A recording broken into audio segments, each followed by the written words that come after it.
I waited, and so because of that, you know, I'm stage 3 and didn't, when I know months and months sooner, I should have listened to my body, and I didn't.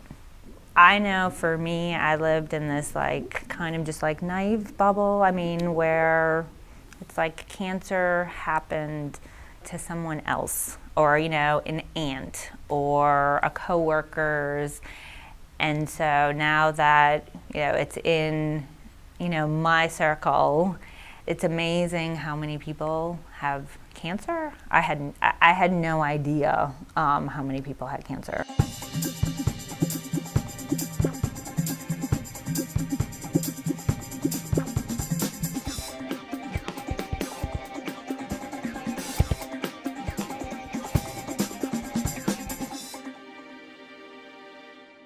When I first was diagnosed, I did not do any research on ovarian cancer. So even when they told me, I did not look on the internet. I did not, nothing.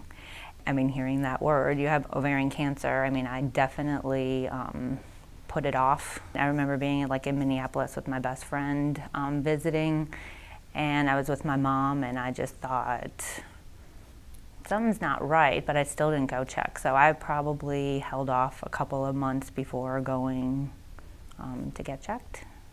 And so when I went and got checked, and they told me that, yeah, it's pretty shattering, actually.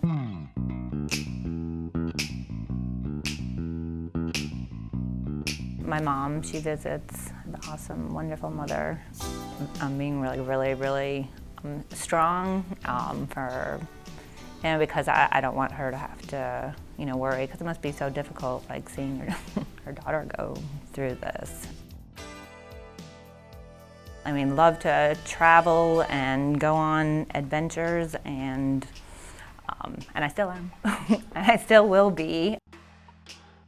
Great boyfriend, great family, I'm on great board of directors. My work, I mean, my work has been my marriage, because I'm so passionate about seniors, and so I love it. I'm living out my passion and calling.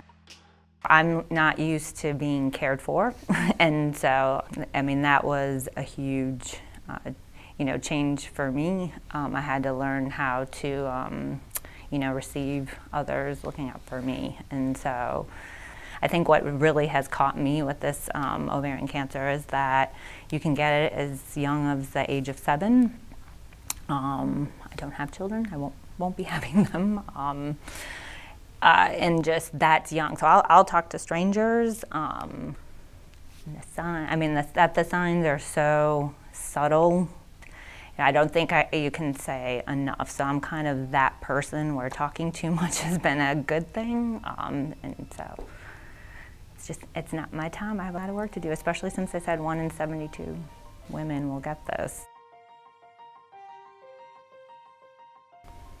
You know, it's like I rang my bell this past, you know, January, and it's like as you're like on that, you know, long journey of the chemo, the surgery, the more chemo. You know, rang my bell, and, you know, just kind of, everyone around me was saying cancer-free, and I just don't look at it that way, and it's not being negative. It's just kind of probably spreading now, but it's like I feel great, and so because I feel great, I'm going to go on like how I feel. So I know I may be shaving my head again. You know, it's my new norm.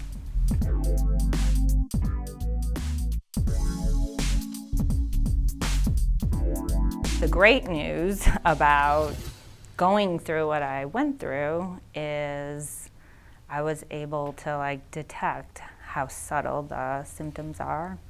And so just as I was about to come to my 3-month marker of checking my C125, I just felt a little bloated, started going to the bathroom a little more, and I was like, I'm gonna put pause with work and go get checked, and I was right. And so I'm back on a chemo schedule and kind of going with the flow. And so I definitely think with faith, support system, attitude, because I have lots of different circles of support systems, that I was just gonna do it. I mean, I'm a strong Midwestern girl, and I'm just gonna put on my teal gloves and keep on.